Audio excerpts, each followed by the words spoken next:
I sold my womb to a mafia king for $500,000. That's the sentence that replays in my head every night when the house goes quiet and the monitors beep above my brother's hospital bed. It's also the sentence I whispered to myself when I walked into that underground club in Chicago, heart pounding so loud I could feel it in my teeth. The bass from the dance floor above us shook the walls, but in the VIP room, everything felt muffled like the world was happening behind glass. The lights were low, a single amber lamp burning in the corner, throwing shadows across the leather couches and the thick wooden table between us. He hadn't looked at me once. The infamous Dante Moretti, the man people called the Don with a mix of fear and reverence, was sitting across from me, tailored suit stretching over broad shoulders, sleeves rolled just enough to show veins and scars on his forearms. An untouched glass of whiskey sat in front of him. His attention was on a manila folder. My file. I could hear the soft crackle of paper as he flipped through the medical reports. The air smelled like expensive cologne whiskey and the faint metallic tang of cold air conditioning. Tu kung tot. No fibroids, no history of miscarriage. His voice was deep calm, like he was reading a menu. No genetic diseases. Blood works clean. He said uterus in Italian first, then in English like he was savoring the sound of a body part he was about to buy. Heat crawled up my neck, but I kept my chin up. My palms were sweaty on my lap. I pressed my fingertips into my thighs to keep them from shaking. He finally closed the folder and pushed it aside. Only then did he speak to me directly. So Mia Alvarez, he still didn't look up. 24, painter, part-time bartender, brother on the transplant list, needs a heart, $500,000. He said it like a math equation. Is that correct? My throat tightened. Yes. The word came out steady. Thank God. And you understand, he said, reaching down to the leather briefcase at his feet. This is not charity. He placed a black folder on the table and slid it toward me with 2 fingers. The paper made a soft hiss against the polished wood. I stared at it. My pulse roared in my ears. I thought about Daniel, about the way the machines breathed for him, about the nurse who pulled me aside last week and told me, eyes soft with pity, if he doesn't get the surgery in a month, you need to be prepared. Prepared to lose him. Prepared to walk into my apartment and see his empty bed. My fingers closed around the folder. I flipped it open. Legal English glared back at me. Clauses. Timeframes. Terms. You will reside at my private estate for the duration of the pregnancy. Dante said, his tone clipped businesslike. 9 months unless there are complications. You will follow all medical instructions. You will not attempt to harm yourself or the child. At birth, you relinquish all parental rights. In exchange, you receive $500,000 wired to your account. He leaned back, crossing one ankle over his knee. His voice didn't rise, didn't fall. It was just cold. And then he finished, you leave. You don't come back. The child is mine. The way he said it, mine, sent a shiver down my spine. For a second, the words on the page blurred. It wasn't fear that burned behind my eyes. It was anger. At life. At the system.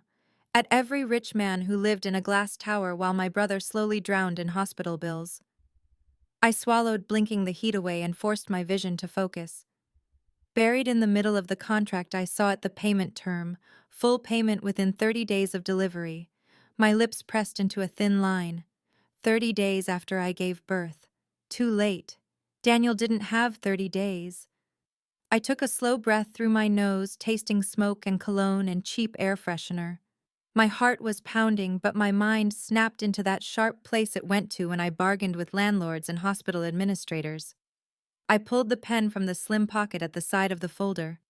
My hand moved before fear could stop it. On the payment clause, I crossed out full payment within 30 days of delivery with one clean line and wrote in small, neat letters, 50% upfront upon signing, 50% within 30 days of delivery. I felt his attention shift. The air in the room seemed to thicken. He still hadn't looked at me, but I felt his gaze drop to my hand. The pen clicked softly as I underlined the new line.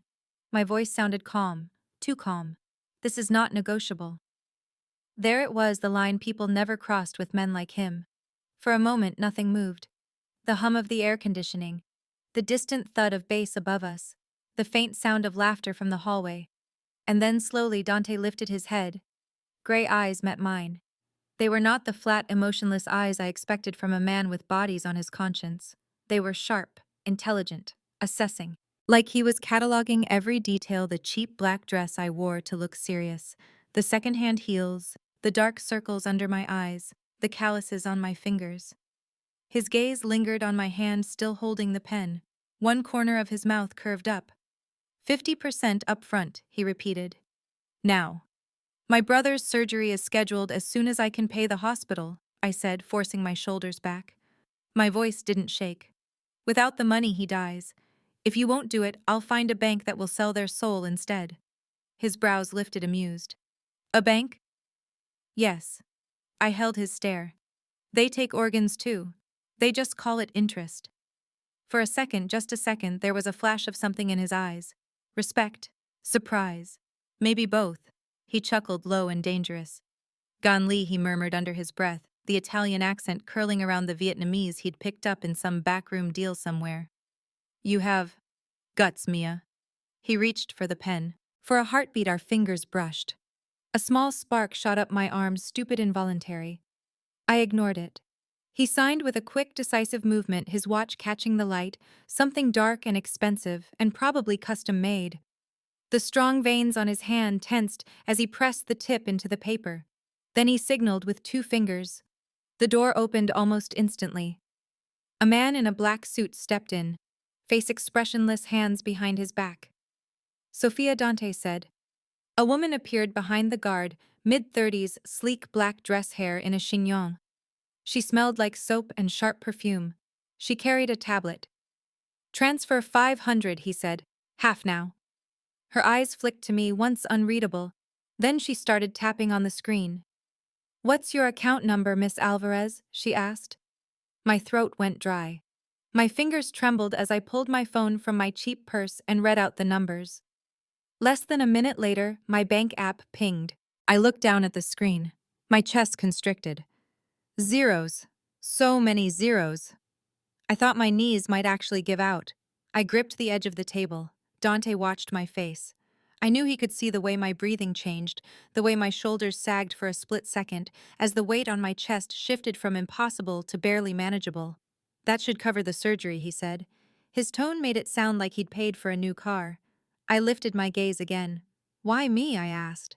The question slipped out before I could stop it. He tilted his head, studying me like I was a piece of art he was deciding whether to hang in his gallery or burn. Healthy. Young. Good genes. His voice was cool. You're not from my world. Easier to disappear after. He paused. And no one will look twice at a poor girl suddenly missing for 9 months. The system already lost you long ago, didn't it? The words stung because they were true.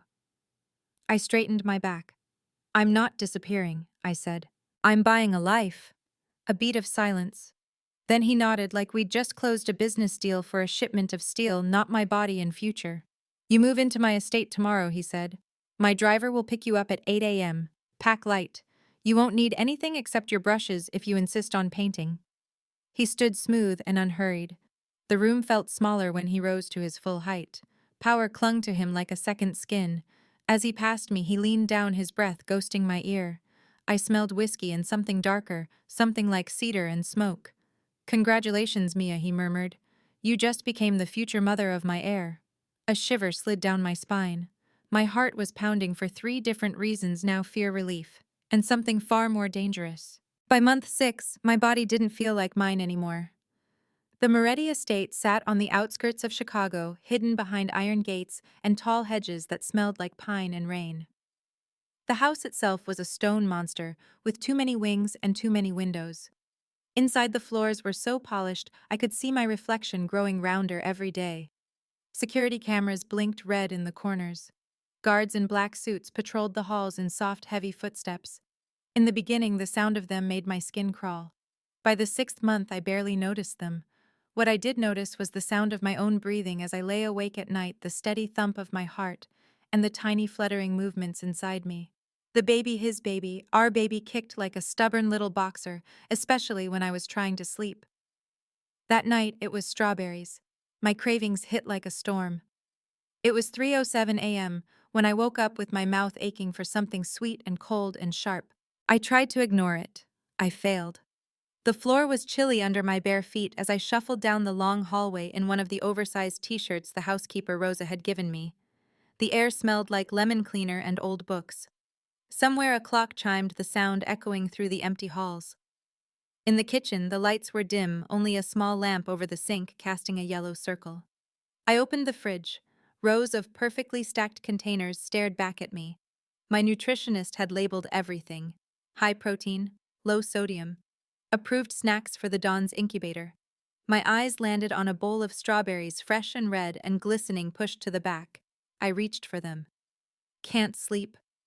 The voice came from the doorway, low and rough, like he'd been smoking or growling at someone on the phone. I jumped, bumping my head on the fridge shelf. Ow! A curse in Italian, soft but sharp. The footsteps approached, slow and measured. When I turned, Dante was leaning against the doorframe, sleeves pushed up, top buttons of his white shirt undone. His tie was missing. His hair was slightly disheveled, like he'd run his hands through it one too many times. His eyes skimmed over my oversized shirt, bare legs, swollen belly. For the first time, there was no contract between us. No doctors, no lawyers. Just a man and the woman carrying his child in the middle of the night, both too tired to put on their armor. I didn't know mafiosi have insomnia, I said, hugging the bowl of strawberries to my chest. The cool ceramic pressed against the thin cotton of my shirt. His mouth twitched. We prefer businessmen.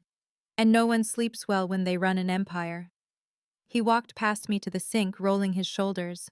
I caught a whiff of his cologne, darker at night, like the smell had sunk into his skin. Give me that, he said, holding out a hand. I frowned. I can rinse my own strawberries, Your Majesty. I'm pregnant, not paralyzed. He ignored the sarcasm.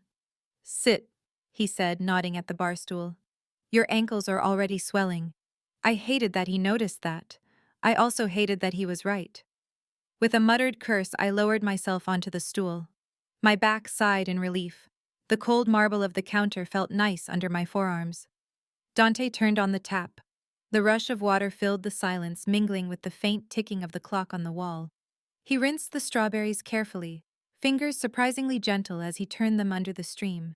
The simple domesticity of it felt wrong, like watching a lion butter toast. He placed the bowl in front of me, then grabbed a towel and dried his hands, the fabric rasping against his skin. Thanks, I murmured. He pulled out the stool next to mine and sat down, angling his body toward me. His knee brushed my thigh. It was barely a touch, but my skin lit up like I'd been plugged into an outlet. I picked up a strawberry to distract myself. The fruit was cold and firm in my fingers. When I bit into it, sweet juice exploded on my tongue. I closed my eyes for a second, a soft sound slipping from my throat. When I opened them, Dante was watching me. His pupils were darker than the room. I swallowed, suddenly aware of every inch of my body, the thin cotton clinging to my belly, the way my thighs pressed together on the stool, the heat rising up my neck. What I asked, trying to sound annoyed. He shook his head once. Nothing. But it wasn't nothing. He reached for a strawberry, his fingers brushing the back of my hand. His touch was warm, rough calluses dragging lightly over my skin. My breath hitched. A smile ghosted over his mouth. You're easy to read, Piccola. I'm not little anymore, I muttered. Your air is making sure of that. His gaze dropped to my belly where the t-shirt stretched tight. His hand moved before I could think. He placed his palm flat against the curve. The world narrowed to that point of contact. His hand was big, covering almost the whole front of my stomach. Hot, heavy, firm. The baby kicked under his palm like he recognized the presence of the man who bought his existence. Dante went very still. For a long moment, he just breathed. I could hear it, slow, a little shaky. Then his thumb moved in a small, unconscious circle. Is he? His voice was softer than I'd ever heard it. Active. Yeah, I said, trying to sound light. My own breath was coming shallow. He likes to do MMA at 3 in the morning. His lips curved. The sound he made was almost a laugh. My heart pounded against my ribs. Too fast, too loud. I shifted, trying to move my leg away from his. The bar stool wobbled. I winced as a sharp ache shot down my calf. Damn it, I hissed, rubbing at my swollen ankle. What's wrong? His tone snapped back to sharp alert. It's fine, I said. Just pregnancy. My feet are having a personal vendetta against gravity. Before I could protest, he stood the stool scraping softly against the tile. He moved to stand in front of me between my knees. His presence blocked out the rest of the kitchen. It was just him, the smell of his cologne, the faint rasp of his breath. Put your foot up, he said. I blinked. What? He sighed, impatient. Mia, foot, up. He patted his thigh. My brain short-circuited. That's a very expensive suit, I pointed out weakly. And that, he said, eyes flicking to my belly, is a very expensive pregnancy. Heat shot through me so fast it made me dizzy. Well, when you put it like that. I lifted my leg carefully. He caught my calf in his hand, supporting the weight, and guided my foot onto his thigh. The muscles under my sole were rock hard through the fabric of his pants. His hand wrapped around my ankle thumb, pressing into the swollen skin with surprising gentleness. I sucked in a breath. His eyes flicked to my face, watching every micro-expression. Then slowly he started to massage. His fingers pressed into the arch of my foot, firm but careful. Little sparks of relief shot up my leg, untangling knots of pain I hadn't even been aware of. My toes curled involuntarily. Breathe, he murmured. I am breathing, I snapped, a little breathless. Not properly. His thumb slid along the side of my foot. You hold your breath when you're in pain. And when you're nervous. His gaze lifted to my face again. And when I touch you. My heart skipped so hard it hurt. Don't flatter yourself, I muttered. It's just hormones. He sounded unconvinced. One hand stayed on my foot. The other slid up, warm palm wrapping around my calf.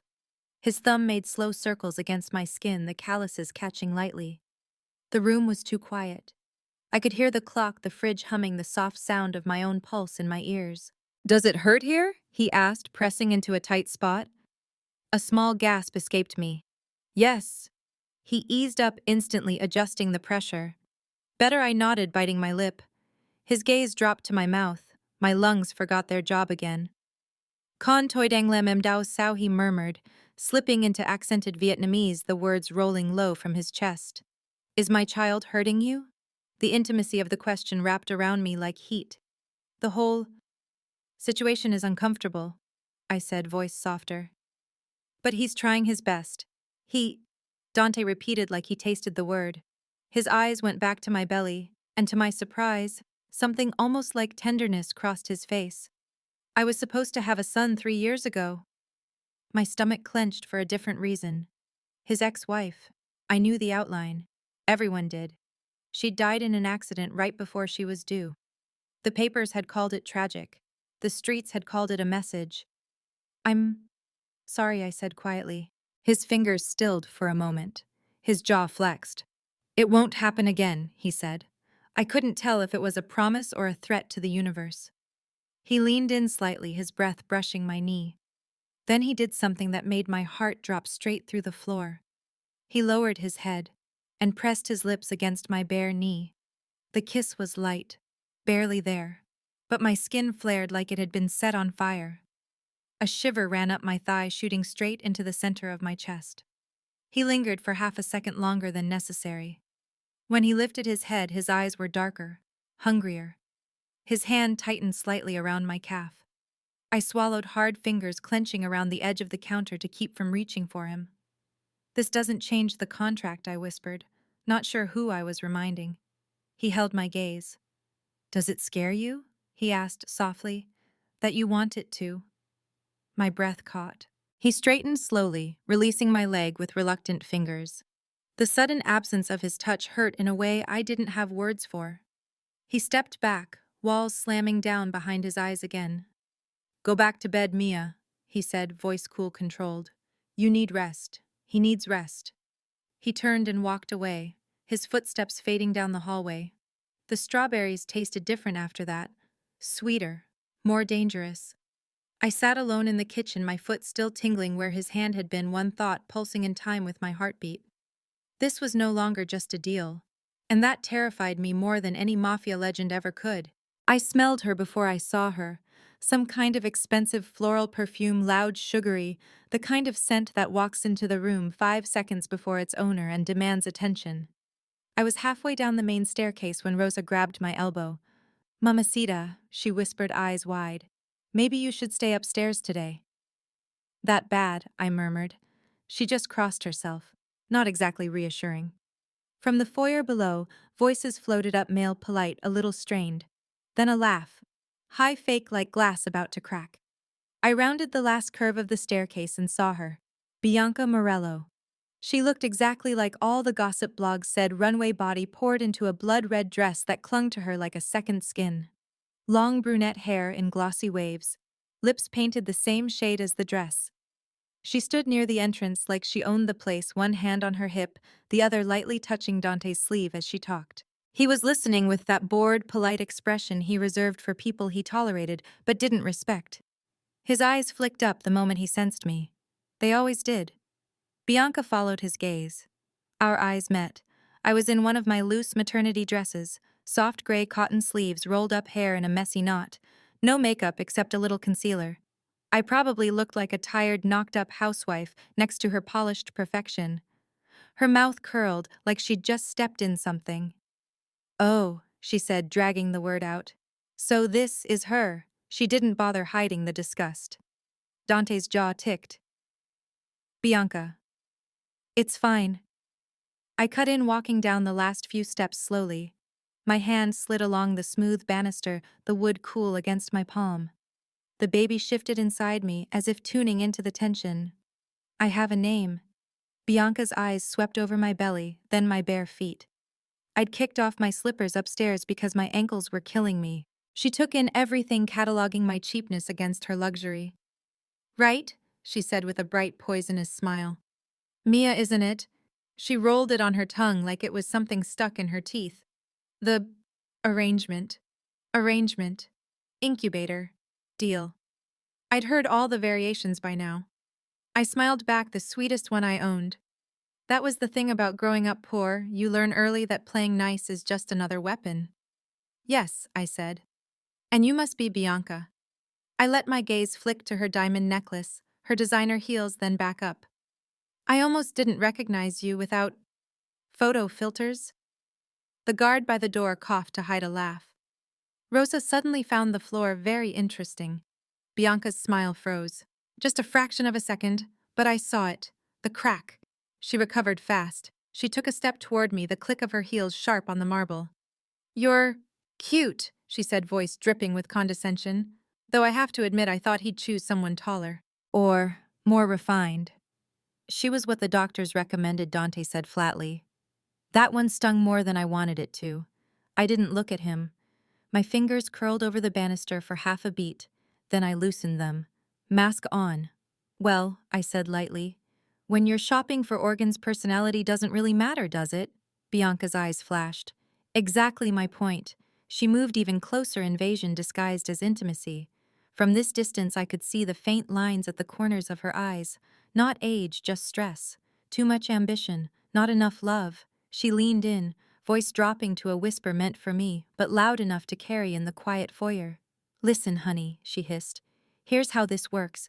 You're going to carry that baby, you're going to sign whatever papers they put in front of you, and then you're going to disappear back to whatever hole you crawled out of. You do not touch him." Her eyes flicked toward Dante, her smile sharpening. "You do not look at him. You do not start having delusions." I blinked slowly. "Delusions about your place," she said. "Do you honestly think a man like Dante would ever choose someone like you? You're a uterus on legs, a medical solution. When this is over, he'll marry where it matters. To someone who meets his status. Like you," I said. "Exactly like me." It should have hurt. The old version of me, the girl who counted coins for bus fare, might have swallowed that like glass. But I'd sold my womb to save my brother's life. Shame wasn't something that stuck easily after that. I kept my voice soft-sugared. "You sound very sure for someone who doesn't live here." Her smile faltered. I tilted my head, shifting my weight carefully so my lower back didn't scream. I placed a hand on my belly, stroking absently. The baby kicked right on cue. Drama queen. "See, Bianca," I said, watching her closely, Women like us. We know how power works. Some of us get it by birth, some of us get it by bargaining. But only one woman in this house is carrying a Moretti heir right now. Color rose in her cheeks. And from what I hear, I continued, tone, still gentle, and air is very important in this world. I let my gaze slip over her flat stomach. So if I were you, I wouldn't waste time insulting the uterus. A muscle jumped in her jaw. You, relax. I let out a soft laugh. I'm just doing a job. I'm good at my work, he's good at his crime empire. We understand each other. I lowered my voice, sweet as poison. But if you're worried he might actually enjoy spending time with his incubator more than with his future fiancé, her nostrils flared. Maybe that's not my problem, I finished. Bianca stepped closer, so close I could see the tiny gold flecks in her brown irises. Up close, her beauty was almost painful. Almost. You think you're clever, she whispered. Little street rat with a sharp tongue. I am clever, I whispered back. It's part of the package. She leaned in so close her breath tickled my cheek, heavy with perfume and venom. When this is over, you'll be gone.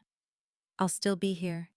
Standing next to him, wearing his ring, sitting in his car, sleeping in his bed. For the first time, something hot and ugly twisted in my chest.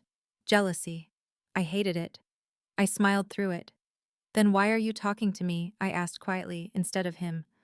For a second, she didn't answer. We just stood there, two women on opposite sides of the same man's shadow, measuring each other. Then Dante's voice cut through the tension. Enough. We both turned. He was watching us, eyes narrowed, expression unreadable. His suit jacket hung open, hands in his pockets, but there was a sharpness to his stance that screamed danger. Bianca, he said, tone edged with warning. Mia is under my protection. You will treat her with respect while she is in my home. Bianca blinked, genuinely thrown. I was just... Were you invited inside my house to insult my guest? He asked calmly. Guest. Not incubator. Not arrangement. Guest. Her lips parted, then pressed together. No, she said finally. Of course not. Good, he said. Because I don't tolerate disrespect toward what's mine. The last word hung heavy in the air. What's mine? My pulse stuttered. The baby shifted again, like he'd heard the claim and approved. Bianca swallowed whatever she was about to say. Her smile snapped back into place. You're right, she cooed, moving to slip her arm through his. We got off on the wrong foot. I'm sure Mia and I will understand each other soon enough. Oh, we already do, I murmured. Our eyes met over his shoulder. Her gaze promised war. Fine. I'd fought worse battles than rich girls with fragile egos. I walked away first, feeling her stare burn between my shoulder blades. My hands were steady. My lungs weren't. I could feel Dante's eyes on my back all the way up the stairs. I should have known the night would go to hell the moment I saw the guest list. Dante's birthday. In mafia terms, that meant one thing, an unofficial summit. Every important ally, every potential threat, every person who wanted something from him under one roof, pretending the champagne wasn't paid for in blood. The house looked different that night, brighter, meaner. Crystal chandeliers glowed over polished marble. Waiters in black moved like shadows through the crowd, balancing trays of champagne flutes that clinked softly. Laughter floated in the air, too loud, too forced, bouncing off the stone walls. The air smelled like cologne perfume, expensive cigars, and tension. I stood at the top of the grand staircase, one hand on the railing, the other on my belly. A deep navy dress hugged my curves. Rosa had insisted on it. You are the mother of the heir, she'd said firmly. You do not hide. Below, Dante moved through the crowd like a shark in a tailored suit. People parted for him without noticing they were doing it. Men reached for his hand, women for his attention. He gave both sparingly. Every few minutes his eyes flicked up to me. Just a glance, but it was enough to anchor me. Bianca was there too, of course, clinging to a glass of champagne like it was a microphone, laughing too loudly, standing too close. Her dress tonight was black, low-cut, dramatic, widow chic. I was on my way down to get some air. My back screamed, my ankles felt like they were filled with wet sand when it happened. The hallway off the main landing was quieter, lit by wall sconces and moonlight slipping through tall windows. I took a moment there, breathing one hand pressed to my lower back, feeling the dull ache radiate down my spine. You look tired, incubator. The voice sliced through the silence. I closed my eyes for half a second. Perfect, I muttered under my breath, then turned. Bianca stood a few feet away near the shadowed bend of the staircase that led up to the private wing. Her lipstick tonight was darker, almost wine red. Her eyes glittered with something that definitely wasn't kindness. Pregnant women tend to get tired, I said politely. Occupational hazard. She took a step closer. No audience this time, no guards, just us, and the sound of the party humming faintly below, muted by walls and distance. You know, she said conversationally. I've been thinking about what you said. Which part, I asked. I talk a lot. The bit about power, she said. And heirs. And how important they are. She tilted her head, considering me. You were right. They're everything in this world. Glad you listened, I said. Self-awareness is the first step to... I also realized, she cut in smoothly, that your leverage disappears the moment that baby is gone. The words hung in the air like poison. I laughed. I couldn't help it. It came out sharp and disbelieving. You cannot be this cliché. Her smile didn't reach her eyes. You think this is a joke? I think I said slowly. You're talking about something you can't possibly be stupid enough to try in his house. I jerked my chin toward the party. With his men on every corner, with cameras watching every... No cameras here, she said quietly. Dante doesn't like them near his private wing. My fingers tightened on the railing. The baby shifted, a small protest. A warning. I shifted my stance, planting my feet more firmly on the step. You really want to do this, Bianca?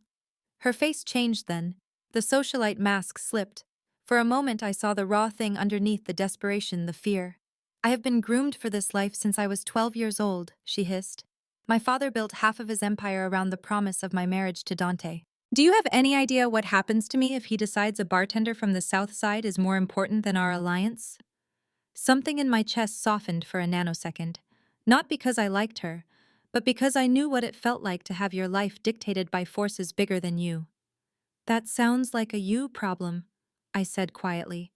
Not a me problem. Her eyes hardened. Wrong. She stepped closer, too close. The edge of the stair behind my heel pressed against my skin through thin fabric. The hallway suddenly felt narrower. If the baby is gone, she whispered, so is your contract. So is this little fantasy where you think you matter. Her hand twitched. I saw it before she moved, the shift in her weight, the subtle angle of her body. She was going to shove me, hard, down a flight of marble steps. Adrenaline snapped everything into slow motion. My fingers dug into the railing. The baby kicked, scared, as if he understood. Bianca lunged. I reacted. I wasn't strong, but I was fast. I twisted, grabbing a fistful of her hair with the hand not clinging to the banister. The glossy waves felt slick, too smooth. Extensions. Figures. Her momentum swung her sideways instead of into me. She let out a sharp yelp as her heel slid on the polished step. She stumbled, knees banging into the edge of the stair, clutching desperately for balance. Pain shot up my back, sharp and sudden from the twist. I gasped, hand flying to my belly. A bolt of fear speared my chest as a cramp seized my abdomen. Ah! The sound tore out of me, raw and instinctive. Bianca righted herself, eyes wild, cheeks flushed. For a second I thought she'd try again, that she'd actually go through with it. Then footsteps thundered from below. Mia. The roar in Dante's voice made my blood run cold. He was already halfway up the stairs when he saw us. Bianca, with her hair torn loose, breathing hard, me clutching the railing with one hand and my stomach with the other, face twisted in pain. He didn't ask questions. He didn't need to. His gaze flicked over the scene, taking in everything. In a fraction of a second, my position near the edge. Bianca's guilty posture. The tension in the air so thick it was almost visible. His face changed. I'd seen him angry before, annoyed, irritated, even coldly lethal in meetings.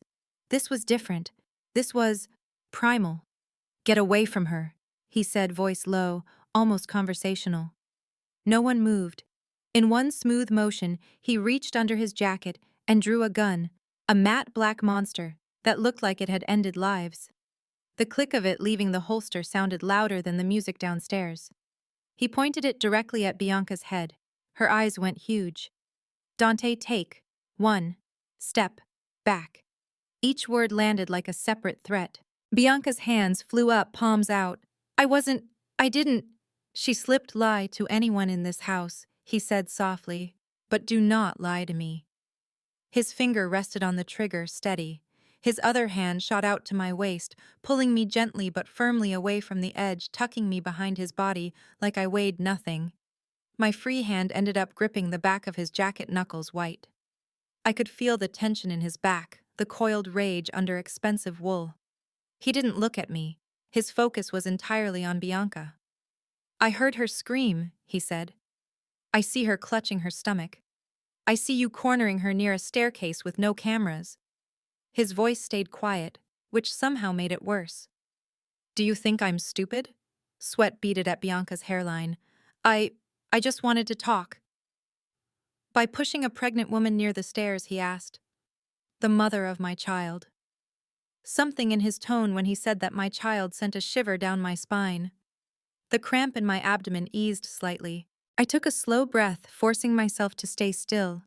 The baby shifted unsettled, but okay. I could feel him. Dante. Please, Bianca whispered. Her voice shook. You're overreacting. We're family. I do not care about our fathers right now. He cut in. I care that you just threatened what is mine. The word vibrated through him. Through me. His thumb brushed the safety. A tiny metallic click echoed in the hallway. Dante, she cried. You wouldn't shoot me. Not here. Not over her. He tilted his head slightly. Are you sure? The silence that followed was so complete, I could hear Bianca's breathing go ragged. My own heartbeat thudded against my ribs way too fast. He took a step down toward her gun, unwavering. I moved with him automatically, sheltered by his body, one arm locked around my shoulders now. His grip was firm, possessive. I warned you in my foyer, he said quietly. I told you she is under my protection. I do not repeat myself. If she loses one drop of blood because of you, I will make sure you disappear from this city, this country, this continent. Your father won't even find your name on a passport. Bianca's lips trembled. You're choosing her over me? I'm choosing my child, he snapped. And the woman carrying him. The woman, not the deal, not the incubator. My throat tightened. Dante's phone buzzed in his pocket, a tiny intrusion of normal life into the tableau of violence. He ignored it. His world had shrunk to the diameter of that gun barrel, and the woman at the wrong end of it. Finally, he lowered the weapon a fraction, not enough to be safe, just enough to let air back into the hallway. Get out, he said. Now. She blinked. What, Rosa will have your coat sent to the car? He continued, voice smooth again, which was somehow even scarier. My men will escort you off my property. You are no longer welcome in my home. Dante. He flipped the gun in his hand with casual grace and pressed it to his own thigh barrel, down, still ready. His other hand tightened on my shoulder. Do not make me repeat myself, Bianca, he said. The way he said her name made it clear it might be the last time. Tears filled her eyes, spilling over, carving black tracks through her perfect makeup. For a split second I saw the terrified girl underneath all the armor. Then she turned, heels wobbling slightly, and stumbled down the stairs, one hand gripping the railing. Two men in black suits appeared as if conjured, falling in step behind her. When she disappeared around the corner, the sound of the party floated back in music, laughter, clinking glasses. As if nothing had happened. Dante exhaled slowly. The gun disappeared back into his holster. His other arm finally loosened around me, but he didn't step away. He turned, hands coming up to cradle my face, thumbs brushing my cheeks. His eyes scanned me, frantic in a way his voice never let show. Are you hurt? He asked. Any dizziness? Pain, cramping? I'm okay, I managed. My voice sounded small in my own ears. It was just a twist. She tried to push me. I grabbed her hair and I know, he said. His jaw clenched. I saw enough. His hand slid down to my belly, pressing gently as if he could shield the baby from physics and gravity and malice. I covered his hand with mine, palm over veins and tendons and warmth. The baby kicked under our combined touch. A single stubborn jab. He's okay, I whispered. Relief crashed through his features, so intense it almost hurt to look at. He bowed his head for a moment, forehead resting against mine. His breath was hot and shaky.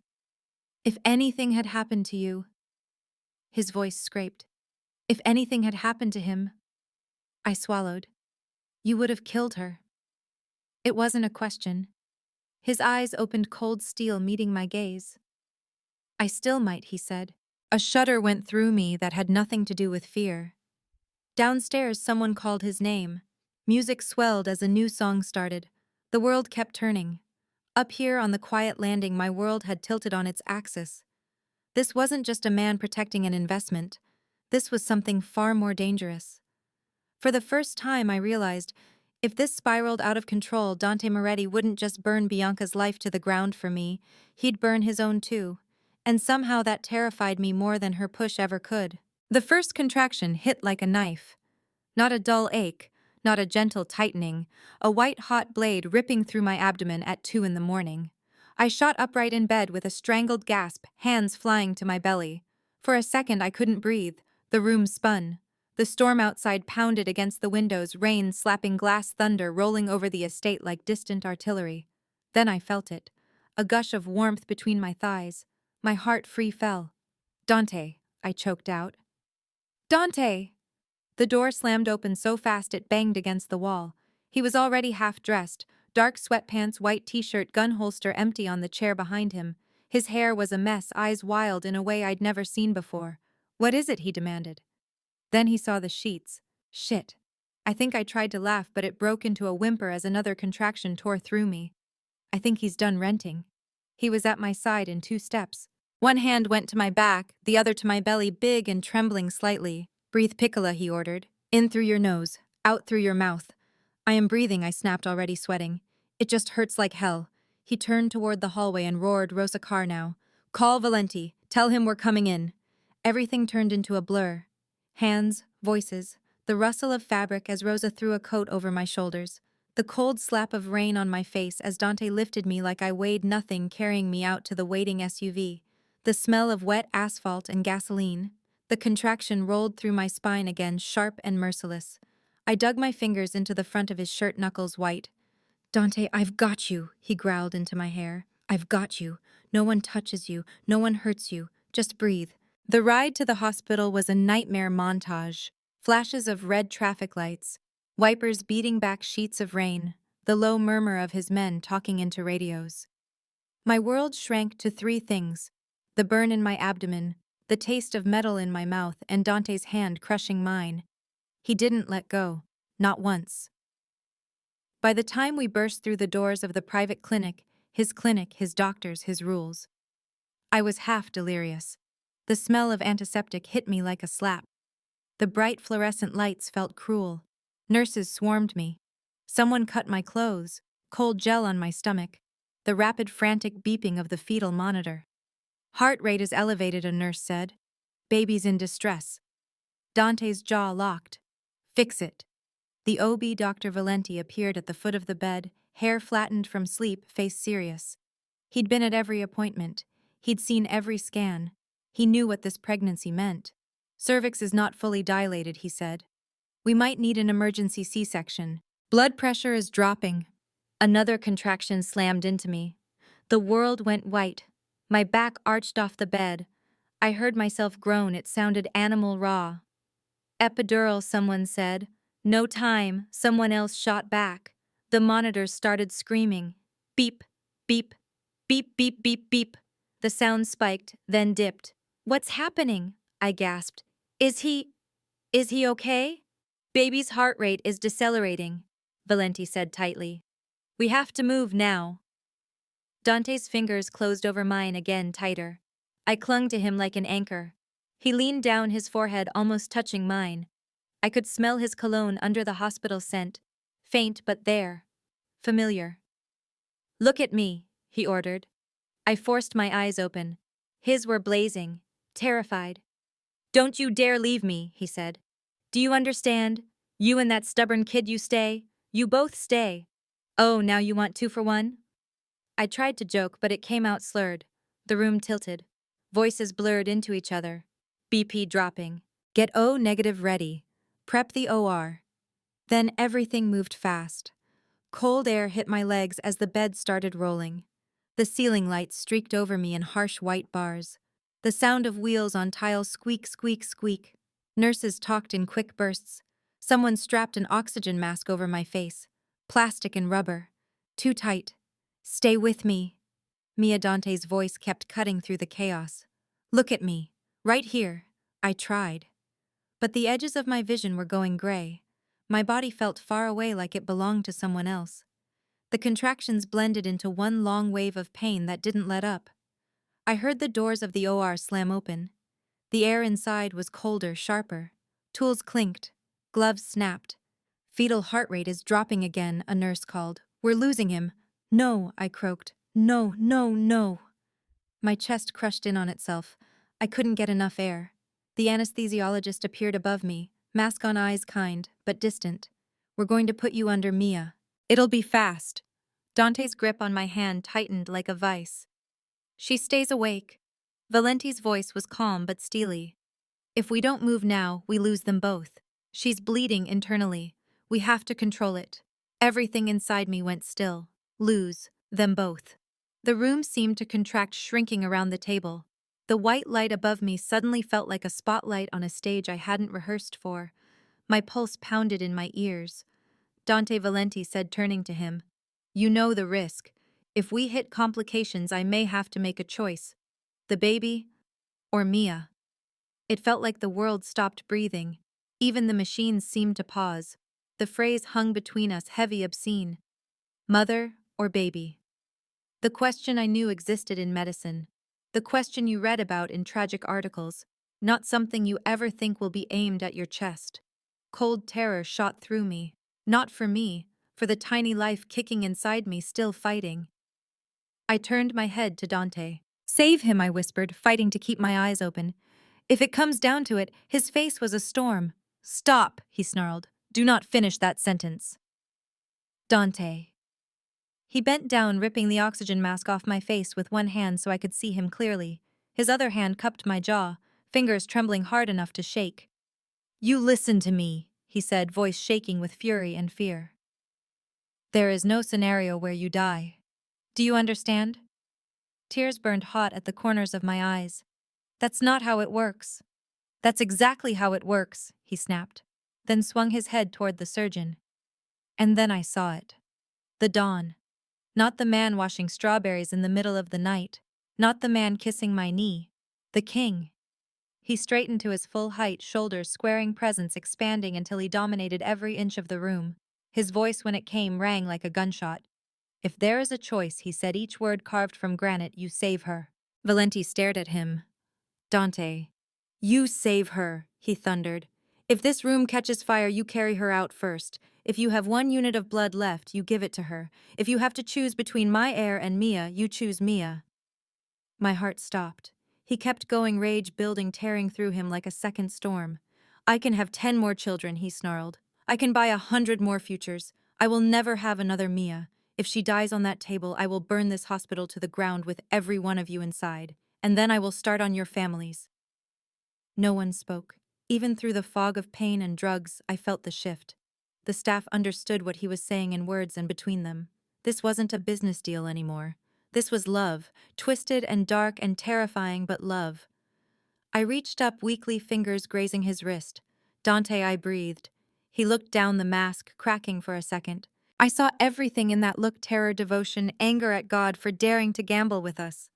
His forehead touched mine again. "You stay," he whispered. "You stay with me, Piccola, or I go with you. There is no world where I walk out of this room alone." The anesthesiologist's voice cut in, too gentle. "We have to start now." The mask came back down over my face. This time Dante held it for me, pressing it lightly. His thumb stroked my cheekbone once. "Sleep," he said, voice rough. "When you wake up, I'll be there. Do you hear me? I'll be right there." The world blurred. Sounds stretched and warped: the beep of the monitors, the clink of instruments, the storm pounding against the windows like fists. Then everything went black. I woke up to the sound of rain. For a second I thought I was back at the estate.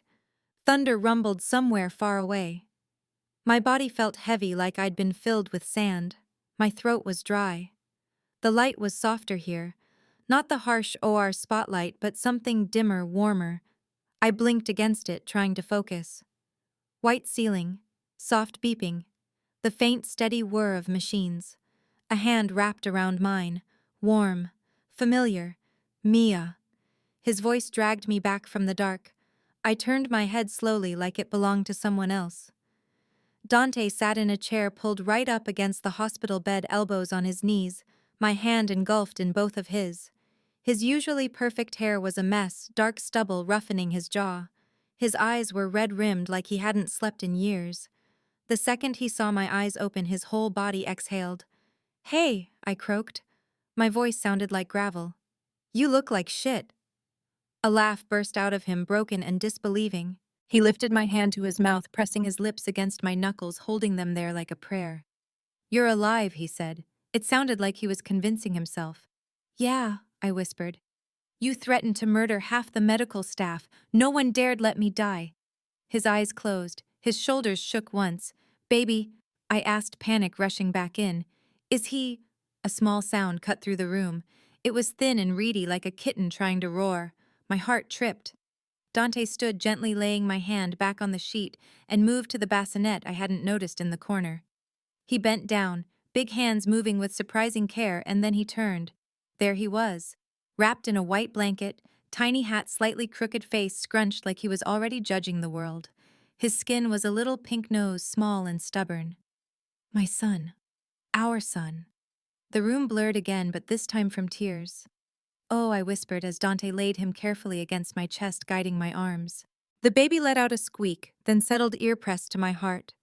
"Hi, little man." He smelled like milk and something new, something that hadn't existed yesterday. "He fought," Dante said quietly, sitting back down on the edge of the bed, one hand resting protectively over both of us. "Like hell. Just like his mother." I looked up at him. They didn't have to choose. His jaw worked. There was a beat of silence. Valenti slipped into the room, then eyes tired, but kind. "We almost did," he admitted. "But the bleeding stopped in time. We stabilized you both. You scared the hell out of us, Mia." "Join the club," I muttered. He smiled, checked a few things, murmured something to Dante about vitals and rest, then left us alone. The storm outside started to move away, thunder rolling softer now. The beeping of the monitors fell into a steady rhythm with the baby's small, sleepy breaths. Dante brushed a thumb over my temple, tucking a loose hair behind my ear. "You heard me," he said quietly. "In the OR." I swallowed. "Hard to miss you threatening to torch a hospital." He didn't smile. His eyes searched mine, raw and unguarded. "I meant it," he said. "Every word. You come before everything. Before him. Before the business. Before my name." Heat burned behind my eyes again. "You shouldn't say that," I whispered. "He's your heir." His gaze dropped to the tiny bundle on my chest, then rose back to my face. "He's my son," he said softly. "But you're the reason my heart is beating right now." Something inside me cracked wide open. All the walls I'd built, the masks, the sarcasm, the survival tricks, they all felt useless in that moment. I reached up, fingertips grazing his jaw. The stubble rasped against my skin. "I'm supposed to leave when this is over," I reminded him weakly. A shadow crossed his face. "Yeah," he said, voice low. "About that." 1 month later, the estate looked the same. I didn't. The mirror showed a woman with softer curves, dark circles, and a faint scar low on her abdomen. A woman whose life had been ripped open, rearranged, and stitched back together into a shape that didn't match the old outlines. The baby was a month old and already owned the house. His cries dictated the schedule. His tiny fists dictated who slept when. The guards, hardened men who'd broken bones for a living, took turns making ridiculous faces at him in the hallways. Rosa cried at least twice a day from pure emotion. And Dante? Dante changed in ways I didn't have words for. He still ran the business with iron discipline, still commanded rooms, still made grown men shake. But at night, I'd find him in the nursery, all that power stripped down to a man with a bottle in his hand and a baby on his shoulder, rocking back and forth in the dim glow of a nightlight. He talked more now. About his first wife, about the accident, about the guilt that had sunk into his bones like lead. Sometimes when he thought I was asleep, he'd press his forehead to my scar and just breathe. The contract sat in the drawer of my nightstand like a ticking bomb. The terms were clear: 9 months of pregnancy, birth, full payment, exit. The bank app on my phone didn't lie. The second half of the money had hit my account the day after the surgery. My brother was recovering the transplant a success. Our old nightmare had been replaced by a new, different life. It should have been simple. Take the money, take my freedom, walk away. But nothing about Dante had ever been simple. So I packed at night. Small things, essentials, sketchbook, clothes that weren't bought by his staff, the pair of worn sneakers I refused to throw away. I folded them into a duffel bag, quietly, heart pounding loud enough that I was sure the cameras in the hallway could hear it. The baby was asleep in his crib, soft breaths puffing his cheeks out. I walked over, dragged my fingers gently over his little hand. He grabbed my finger in his sleep, tiny grip surprisingly strong. "I'm not leaving you," I whispered. "I'm just trying to figure this out." He sighed, unconcerned, and kept dreaming. The plan was stupid. I knew that. Walking out of the Moretti estate was not like walking out of a regular house. There were gates, guards, protocols, and Dante. Always Dante. I'd made it halfway to the door, duffel strap over my shoulder, when his voice came from the shadows. "Going somewhere, Piccola?" I froze. He stepped out from the corner of the room, like he'd grown there, one hand in his pocket, the other holding something thin and white. The nightlight from the crib carved his face into sharp lines, cheekbones, jaw, the dark slash of his brows. The contract was in his hand. My stomach dropped. "I was just packing," he finished. "At 2 in the morning, with your passport at the top of the bag." I swallowed, hard. "You were snooping in my drawer." "I was looking for pain meds," he said. "You've been pretending your incision doesn't hurt. You're a terrible liar when it comes to yourself." He lifted the contract slightly. Imagine my surprise when I found this instead. Heat crawled up my neck. "The deal is done, Dante. We had an agreement." He stared at me for a long beat, eyes unreadable. "We did," he agreed. "I'd call it outdated. You can't just decide that." I snapped, clutching the strap of my bag so hard my fingers hurt. "You don't own my future. That wasn't part of the price." His jaw flexed. "Put the bag down, Mia." "No." His eyes darkened. Slowly, deliberately, he walked to the nursery door. He closed it with a soft click. The sound echoed through my bones. He turned the lock. My pulse spiked. "What are you doing?" He stepped toward me, each stride unhurried but full of intent. A storm in slow motion. "You really think," he said quietly, "that I went through hell watching you bleed out on a table, that I threatened to bury an entire bloodline over you just to let you walk out of my house because of a piece of paper?" The air thickened. "This isn't healthy, Dante," I said, trying to keep my voice steady. "It's obsession." He smiled then. Dark, dangerous. The title of our story literally has the word obsession in it. I hated that. A tiny traitorous part of me thrilled at that. He kept closing the distance until my back met the wall beside the crib. The cool plaster pressed into my shoulder blades. My bag slid off my arm and thumped softly to the floor. He braced one hand on the wall near my head, caging me in without touching me. The other still held the contract, crumpled slightly now. His scent wrapped around me, soap smoke, and something that was just him. "You want out?" he asked softly. "Say it. Look me in the eyes and tell me you feel nothing. That this was just a job. That you don't think about me when you close your eyes." My mouth went dry. I thought of the kitchen at 3 a.m. and strawberries. Of his hand on my belly. Of the way he'd said save her in that operating room, like he was willing to kill God himself if he disobeyed. I thought of waking up to him asleep in the chair, fingers still wrapped around my wrist, like he was afraid I'd vanish, my throat locked. The lie wouldn't form. He saw it.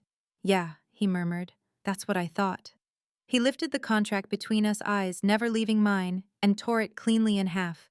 The sound was louder than the storm outside. My heart stopped. "Dante." He tore it again, and again. Small, furious rips until the once binding agreement was nothing but snow on the nursery floor. "You don't leave me," he said, voice rough. "There is no universe where I let that happen." This, he nudged my duffel with his bare foot, "is cute, brave, stupid, very you. But it's not happening." My chest ached. You can't trap me here, I whispered. You can't turn this into a prison. His hand came up, fingers curling gently but firmly around my chin, tipping my face up. His thumb brushed my lower lip, slow, almost reverent. I'm not trapping you, he said. I'm asking you to stay. I'm just very, very bad at asking. Something in his voice had changed. Less steel, more glass. Then ask, I said, without threats, without deals. Just you. For a moment he went completely still. Then he stepped closer, chest brushing mine, heat radiating off his body. His eyes were so close I could see the tiny ring of darker gray around the pupils. I am in love with you, Mia Alvarez, he said, like a confession dragged from a man who'd never confessed anything in his life. I have tried not to be. I have told myself this was gratitude, obsession, guilt, anything but love. It didn't work. My lungs forgot how to function. I love how you walked into my den and negotiated like you were buying a used car, he continued, voice low and fierce. I love how you talk back when everyone else is afraid of me. How you look at me like a man, not a monster, even when you're terrified. I love that you would have died for our son without thinking twice. His hand slid from my chin to my neck, fingertips resting on my pulse. It thundered against his skin. I am not a good man, he said. But I am your man. If you'll have me. My eyes stung. You're unbelievable, I whispered. That's not a no, he said. I huffed out a breath that was half laugh, half sob. You don't know how to propose, do you? His lips curved faintly. He reached into his pocket with his free hand and pulled out a small velvet box. My heart did a somersault. Of course he had it ready. He flipped it open. Inside a ring nestled against black velvet, a band of dark metal crowned with a black diamond that caught the dim light and turned it into something deep and endless. Not pretty, powerful. Marry me, he said simply. No kneeling, no speech, just raw, possessive sincerity. Be my wife. Stay in this house as my equal, not my guest. Raise our son with me. Fight with me. Against me. I don't care as long as you're here. My fingers shook as I stared at the ring. It wasn't the stone that made my knees weak. It was what it meant. A future. Not as a rented womb, not as an arrangement. As Mia. I dragged my gaze back up to his. What if we're a disaster? I asked softly. What if you suffocate me? What if I burn your world down? Then we'll rebuild it together, he said without hesitation. I have enough money to buy 10 lives. I want this one. With you. My laugh came out wet. You are so bad at being gentle. He leaned in, nose brushing mine. His breath was warm. I can be gentle, he murmured. When I want to. Heat coiled low in my stomach. And if I say no, I ask the last of my stubbornness, putting up a fight. His eyes darkened. Then I'll ask again tomorrow, he said, and the next day, and the next, until you're tired of saying no and finally say yes. I am a patient man when it comes to what's mine. The thing inside my chest, whatever it was, finally stopped fighting. I loved him. Broken, dangerous, overbearing, terrible at apologies. But mine. I'd fallen for him somewhere between the strawberries and the gun to Bianca's head, between the threat in the OR and the way he held our son like he was afraid he'd break. Yes, I breathed. The word left me before my brain even caught up. He froze. Yes. Yes, I'll marry you, you infuriating man, I said, tears spilling over. Yes, I'll stay. Yes, I'm in love with you. For a second, the dawn vanished completely. He looked undone. Then he slipped the ring onto my finger with hands that shook just a little.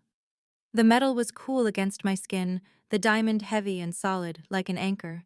Mine, he murmured more to himself than to me. I rolled my eyes even as my heart soared. Ours, I corrected. His answering smile was wolfish. Then he kissed me. It wasn't careful. It wasn't tentative.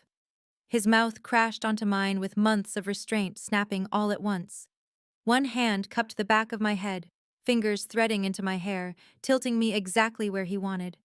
The other splayed across my lower back, pulling me into him. Heat exploded under my skin. All the stolen glances, the almost touches, the charged silences, they all detonated in that kiss. He tasted like coffee and something darker, something purely Dante Power Danger Home. I gasped against his lips, and he took advantage, deepening the kiss, tongue sliding against mine in a slow, consuming stroke that lit every nerve ending on fire.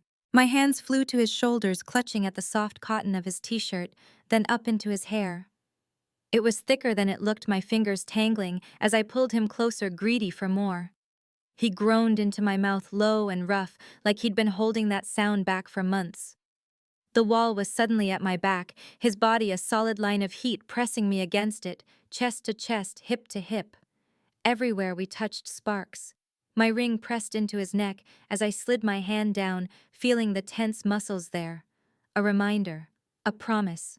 He tore his mouth from mine, only to trail kisses along my jaw, down my throat, each one slow, possessive, worshipful.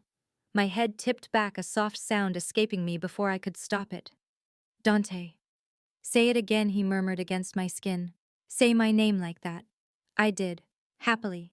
His hands roamed up my ribs, careful around the healing scar down to my hips, gripping, anchoring me to him, like he was afraid I'd disappear if he let go. You're sure? He asked, voice, rough breath hot against my ear.